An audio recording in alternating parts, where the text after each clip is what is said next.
Thank you for clicking on this Rank the Movies bonus video for The Invitation. I went and checked it out. It was not one I was planning to see, but I ended up checking it out anyways. Me and a good friend of mine, AJ Robinson, he's been on this channel before, checked my Return of the King video and my 2-year anniversary video, or 100th episode. 100th episode. He was also on the Snakes on a Plane and Die Hard commentaries. Yeah, we were hanging out, decided to go see a movie debating between The Invitation and 3,000 Years of Longing, which is another one I do genuinely want to check out if I get the chance.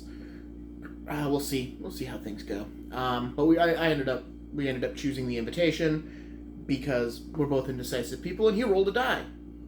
That's how we make choices. That's how you make choices in life. Roll a die. I just do what it says. So we went and checked out 3,000 Years. We didn't see that one. We saw The Invitation. I wish we would have picked the other movie. So yeah, I'm not a huge fan. So if you don't want spoilers to this movie, I'd stop watching this video. If you want to hear a rant about what this movie is and how it is, please continue watching. Please continue watching. So yes, so I'm gonna spoil this movie because I don't think it's that good. Some people are gonna really love this movie. Some people are gonna think it's great and clever and amazing, and I'm not one of them. So let's start walking through The Invitation. And by the way, the poster shows a physical invitation, like something you would have gotten in the mail. No such invitation happens in this movie. It's just a verbal invitation. It should be the verbal invitation. doesn't matter. All right. So we open on a woman who's in a room. She's being told she has to feed, and she blows past the butler, finds a piano, removes its wire, wraps the piano wire around her neck, grabs a bust, wraps the piano wire around a balcony. As bells go off and people scramble to find her, she is on the upper floor of the main hall balcony. The main hall. No one can find her. She's in the main hall. All right. Now that we found out she's in the main hall, everyone should be running through the main hall. It's the main hall. Look up.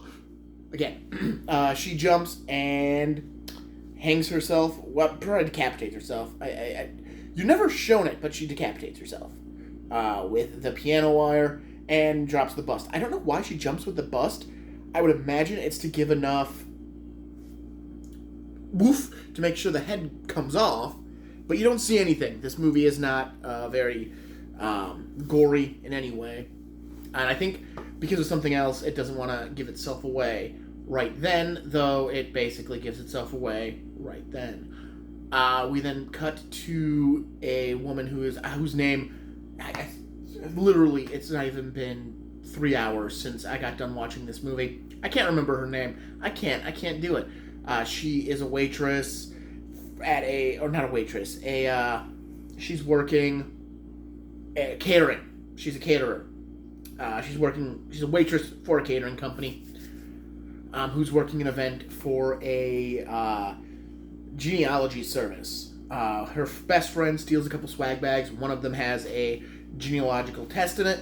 She takes the test because she has no family. Her mother is dead. Her father is dead. She is all alone. Time passes. It never says. There's only one thing that tells you how much time has passed in this entire movie, and it's at the very end. It's at the very end. I'll rant on that when I get there. So she gets an email stating she has a cousin, and the cousin wants to meet her. Because part of this survey is you can click to email people who you're related to, so they know that you're related to them, which is just weird. I don't think any of those services have that option, because you would need a database of family members, right? You would need a database of people's emails. But yeah, she also has a best friend who's completely pointless to this movie. 100% is not needed for anything in this movie. But she is there in this scene, and she's there also working for the kid. I don't care. The best friend is pointless. The best friend is pointless. Um, it basically disappears after halfway through the movie when her pointlessness is just unnecessary. I don't think it was necessary at any point, but whatever. I'm not the writer. She goes and meets her cousin. He says that, oh yeah, she's the family scandal because her grandmother banged a footman in an English house, the father had her grandmother, the father took her away to raise her, and that's how she is part of this family. She then gets invited to a wedding that's happening at the DeVille estate. The DeVille estate. The Devil estate! Yeah. So right away, we are rolling with the really, really shitty name choices. Which that's the least shitty because DeVille, whatever, that is the last name. People do actually have the last name of DeVille, so it works. It's fine. It's not the worst. We're quickly approaching the worst. She doesn't want to. She's hesitant about going to this party and meeting her family, even though now they're really excited to meet her. Finally, her cousin talks her into it, and she decides to go. So she goes to England, and we now go to the house of the DeVille family, where this wedding is going to be taking place, and she meets the lord of the house, and they drop the name of the estate. Normally, I wouldn't have cared about what the estate's name is. Who cares what the estate's name is? Except because of the trailers, I know what the twist of this movie is. And when they dropped the name of the estate, it basically went, look, it's the twist! It's the twist! The estate is New Carfax Abbey. New Carfax...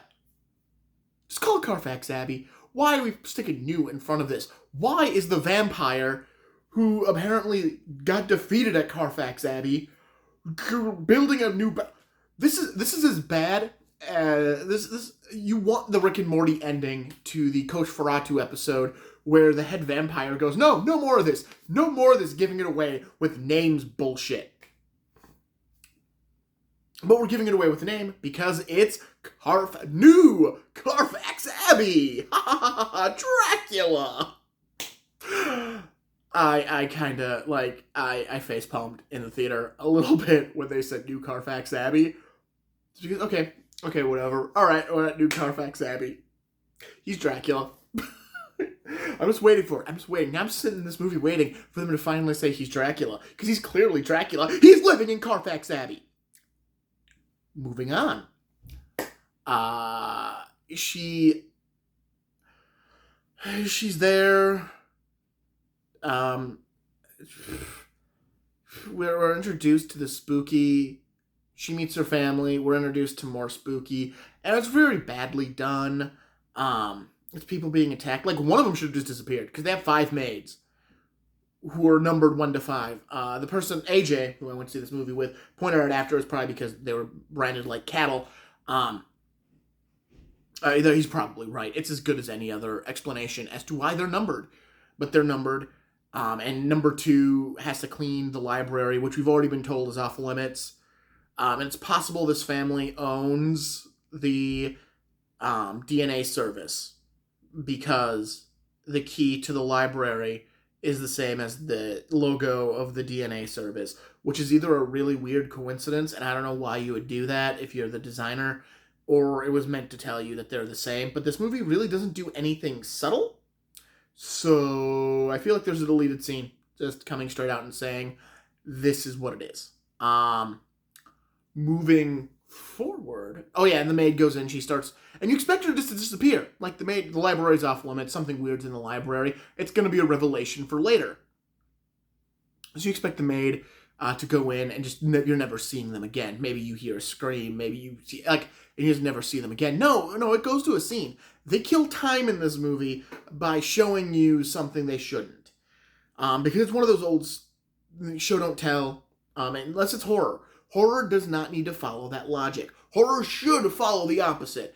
It should not show and just tell you what's happening until the very end. So the ending is way more intense. That's why, and this was established in Jaws. Not a movie. I get why people love that movie. I don't. But it is. It's set up there where the shark is shown very rarely until the very end of the movie. That was due to the animatronics being bad, but it worked. It really did work. Don't show your monster until the end. And this movie just wants to show you its monster. And then two more maids go to a wine cellar, and they want to show you more of the monster. Even though there's not really a monster, but they make them look monstrous.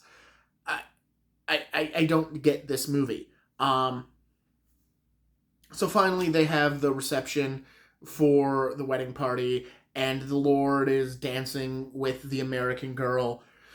And she meets the bridesmaids. Not the bride or the groom, just the bridesmaids. There are two of them. And my goddammit radar kicked on twice in one moment. Because not only did I immediately peg that these are clearly the brides of Dracula, which is a staple of the Dracula movies, is that Dracula has a harem of women who are also vampires. Generally, and this is the one good point I will give this movie. Eventually you find out that he's trying to find his third bride. The woman at the beginning of the movie was his third bride. She died. She is a female of this bloodline that our American heroine is also a part of. So that's why she's there. She's there to become his third bride. Is the one, I'll give a round of applause for that. Is that in most Dracula movies, it is pictured as three. He has three brides. I'm not 100% sure if that's from the book. It might be. I've never read the book, so I can't, but every on-screen adaptation shows three brides. So that was really good. That is the only clever thing this movie did. So now we meet the other two brides, and I pegged it right away. Oh, they're the brides of Dracula, because he's Dracula. He's Dracula. Let's just say he's Dracula. More on that later. And then they introduce themselves with names.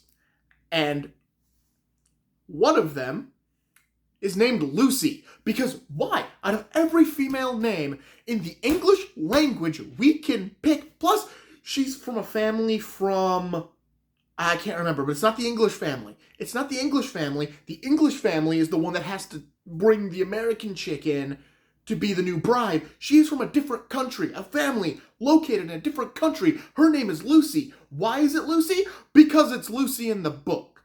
Because Lucy is the first victim of Dracula in Dracula. He bites Lucy first. It gets worse. It gets worse. Moving forward, she goes on a spa day with the brides of Dracula. No, I forgot. There's a scene where one of the brides sneaks into a room and does creepy crap because we've gone so long without creepy crap. She breaks a light. The Lord shows up, and he offers to stay with her until she falls asleep, and they're talking, and he basically makes a small monologue which screams, "I'm Dracula!" He's Dracula. We then, the next morning, it's spa day! Because they also take that from the book. The book, vampires can go out in the day. It just weakens them. So they do take that element from the book, which is fine, but it's an element that isn't like, it's not that's a nice addition that most people don't do. Like, Francis Ford Coppola did it. Again, I've never read the book, but Francis Ford Coppola used that piece of the book in his version of Dracula, the three brides thing, just because it's not in your face. Because it's not in your face. It's just a real subtle, like, he has two brides, he needs a third, and he always has three brides. It's a subtle thing. And I like subtle things. I like subtle references. I hate this in-your-face bullshit. So they go to a spa day. Eventually, American Girl gets cut, and one of the brides licks the blood off of her, and she freaks out, and for some reason goes into the library. I have no idea why. At this point, nothing has happened. Like, she watched a maid get called into the library. but it's never referenced that she never saw that maid again. It's never made clear that something spooky was going on in the library. She was just told, don't go in the library. So she decides to go in the library, and she finds out the Lord has a bunch of stuff on her that was given to him by her cousin, because obviously she was going to stay at the Lord's house, and he wanted to know who she was, and he wanted to know, if she was there to take advantage of his money. It's a very plausible excuse. And then they fuck. I'm sorry about my language. And then they have intercourse. Where after he asks her to marry him, and she jokingly says yes, but because he is Dracula, it's the yes is a yes. It doesn't matter. It doesn't matter the context of the yes. He asked, she gave the affirmative, therefore they are now engaged. That brings us to the engagement party, where we finally learn that they're vampires. We're an hour into this movie, and we're just now getting to this realization.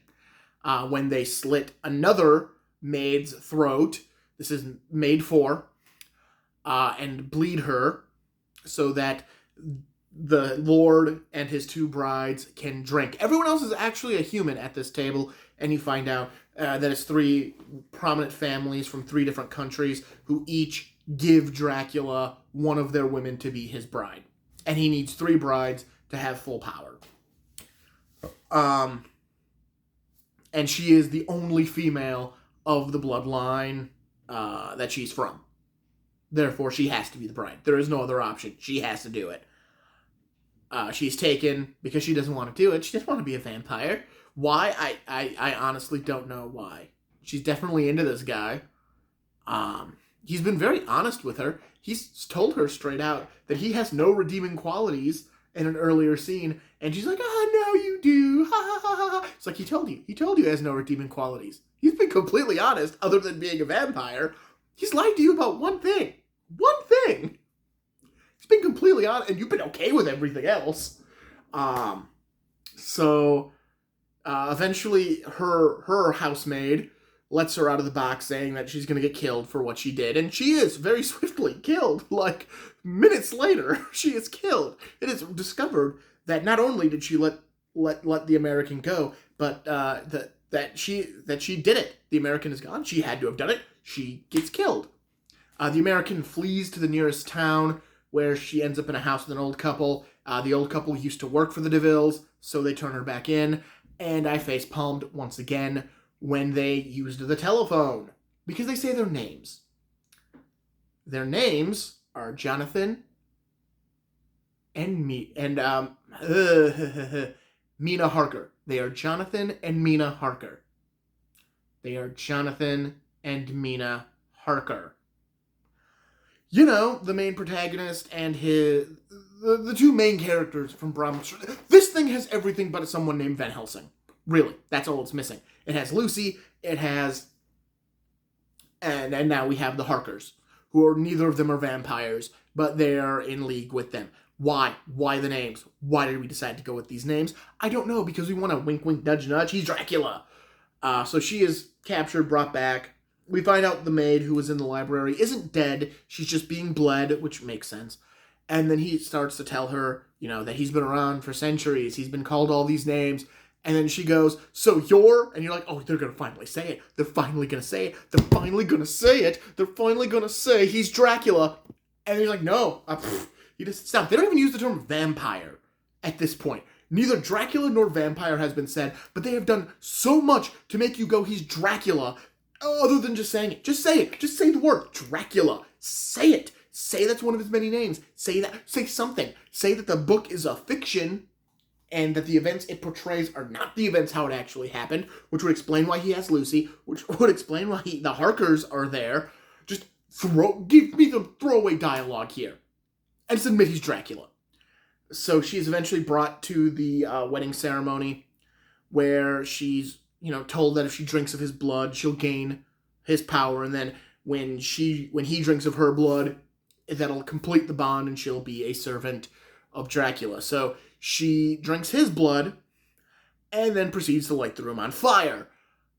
She gets into a fight and stabs him in the heart. But you're told the only way to kill a vampire is to cut off their head or light them on fire. The only way to kill a vampire is to cut off its head or light it on fire.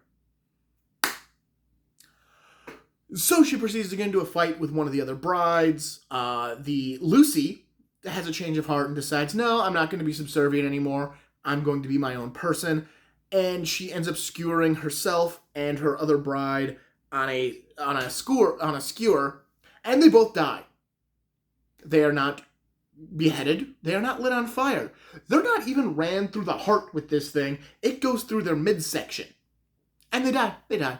Our butler, who's just been an ass this entire movie, attacks our American, and they get into a fight. And then he makes a statement that makes it sound like he's also immortal, but I'm not sure he is, but I guess he is. Maybe he's not. I don't know. It's not clear. But then he dies. Again, if he was immortal, he is neither decapitated nor lit on fire.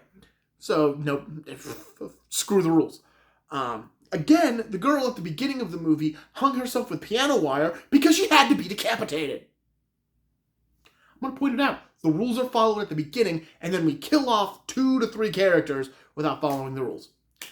She finally gets into the final fight with Dracula, the Lord, and eventually kicks him into burning fire, so he burns to death. A scene of which you can watch in the movie's trailer, because I love it when they put a scene from the end of the movie in the trailer.